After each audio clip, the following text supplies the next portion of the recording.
Hello बच्चों, आपको ही पता है कि हम अपने ये चैप्टर्स कंप्लीट कर चुके हैं। 6 चैप्टर हमारा हो गया था एग्रीगेट डिमांड एंड कंपोनेंट्स। आज हम स्टार्ट करने जा रहे हैं शॉर्ट रन इक्विलिब्रियम आउटपुट।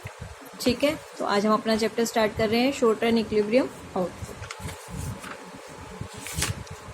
देखिए इसमें आपको क्या क्या रखा है, इसमें हम आज क्या क्या स्टडी करेंगे। सबसे पहले तो आपको शॉर्ट रन के बारे में स्टडी करना है, फिर आपको जानना है इक्विलिब्रियम का कंसेप्ट क्या है, फिर आप उसको डिटरमाइन करेंगे। 2 अप्रोच होती हैं, ASAD और SI अप्रोच।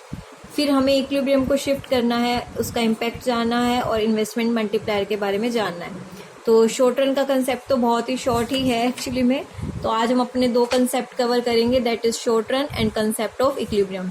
कह रहे इन मैक्रो इकोनॉमिक्स, केन्स हमारे जो इकोनॉमिक्स थे वो एम्प्लॉयमेंट के ऊपर उन्होंने रिसर्च की थी, स्टडी की थी। तो उन्होंने कहा कि शॉर्ट रन एक वो पीरियड ऑफ टाइम है in which level of output is determined by the level of employment in the economy.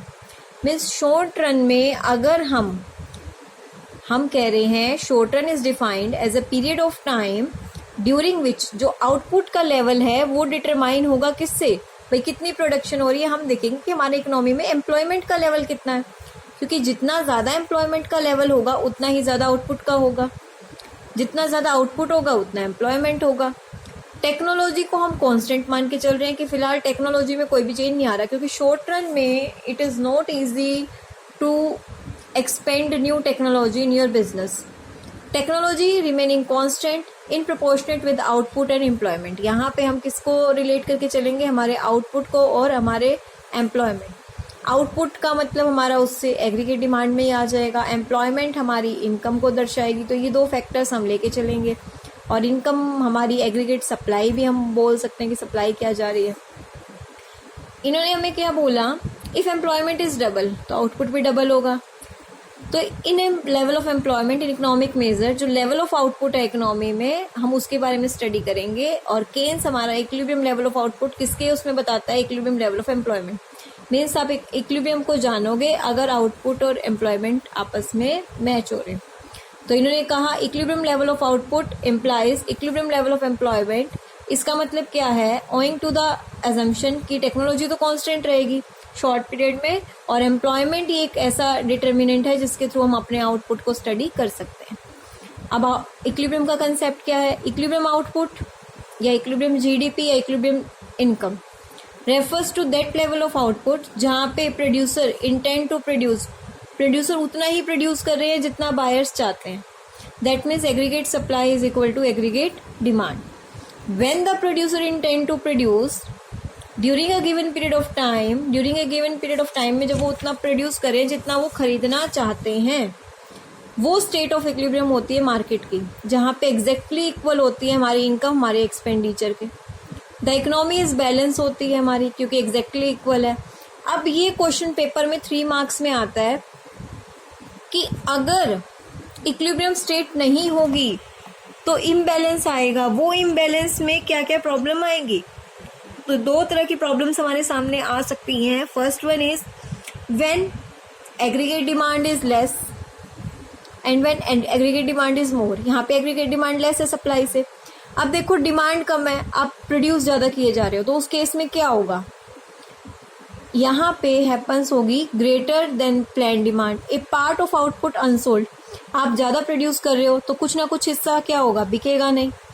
Actual stock जो प्रोड्यूसर का है वो turn out to be greater than the desired stock, जितना होना चाहिए उससे ज़्यादा हो जाएगा स्टॉक, तो वहाँ से हमें लॉस होगा किस चीज़ का, अनसोल्ड स्टॉक का। और अगर डिमांड ज़्यादा है तो उस केस में क्या होगा, हमारे पास इतना स्टॉक नहीं होगा कि हम लोगों के एग्जिस्टिंग डिमांड को पूरा कर सके। तो यहाँ से प्रॉब्लम आएगी अनफुलफिल्ड डिमांड की, यहाँ से प्रॉब्लम आई अनसोल्ड स्टॉक की। ठीक है, तो दोनों ही प्रॉब्लम हमारे लिए है। तो इक्विलिब्रियम कब होगा, जब दोनों इक्वल होंगे। ठीक है, अगर हमारा plant supply happens to be exactly equal होता है तो ही वो इक्विलिब्रियम होगा। अगर सप्लाई ज़्यादा है तो उस केस में हमें लॉस होगा, क्योंकि हमारा माल बिक नहीं रहा। डिमांड ज़्यादा है सप्लाई कम है तो भी लॉस ही होगा, क्योंकि हम लोगों की डिमांड को पूरा नहीं कर पा रहे हैं। क्लियर है। इसकी दूसरी अप्रोच, इक्विलिब्रियम की 2 अप्रोच है, फर्स्ट हो गई। सेकेंड अप्रोच हमारी क्या है, जब हम सेविंग और इन्वेस्टमेंट को लेके चलते हैं। Saving is equal to investment. अब ये देखो ये कंसेप्ट आया कहाँ से है, इसको ध्यान से समझना। हमारा क्या होता है, AS is equal to AD। AS होता है वैल्यू एडिड आउटपुट, वो किसके इक्वल होता है, इनकम के। इनकम क्या होती है हमारी Y क्या होता है हमारा C+S, और उसी को हम एक्सपेंडिचर के, मतलब इक्विलिब्रियम के 3 लेवल होते हैं, एग्रीगेट सप्लाई, इनकम और AD। AS C+S, Y C+S होता है और AD C+I। C से C अगर मैं काट दूं तो इक्वल में क्या बचेंगे, सिर्फ S और I। तो ये हमारी, देखो यही अप्रोच है। AS को हम Y ले सकते हैं income, Y is equal to AD। Y को मैंने लिखा C+S, AD को लिखा C+I। C से C कट गया, क्या बचा, S is equal to Y। तो ये हमारी इक्विलिब्रियम की सेकेंड इक्वेशन है, जब हमारी सेविंग किसके इक्वल होती है, इन्वेस्टमेंट के। ठीक है, यानी कि जितना हम विड्रॉ कर रहे हैं उतना ही इंजेक्ट कर रहे हैं, जितना हम सेव कर रहे हैं उतना ही मार्केट में हम क्या कर रहे हैं, इन्वेस्ट कर रहे हैं। तो ये 2 इक्वेशन होती है इक्विलिब्रियम की, जब AS AD के इक्वल हो और SI की। ठीक है, चलिए इसका एक बार हम नेक्स्ट, आज अब थ्योरी में ये इक्विलिब्रियम का ही पढ़ेंगे, नेक्स्ट क्लास में हम डायग्रामेटिक पढ़ेंगे, दोनों इक्विलिब्रियम। आज आपको सिर्फ क्या स्टडी करना है, शॉर्ट रन क्या होता है, इक्विलिब्रियम सिचुएशन क्या होती है, क्या होगा अगर सिचुएशन इम्बैलेंस हो जाएगी, 2 इक्विलिब्रियम हमारी सिचुएशन है। नेक्स्ट क्लास में हम इन अप्रोच को डायग्रामेटिकली पढ़ेंगे कि इक्विलिब्रियम कैसे अचीव होगा। तो आज आप यहाँ तक अच्छे से करेंगे। Thank you.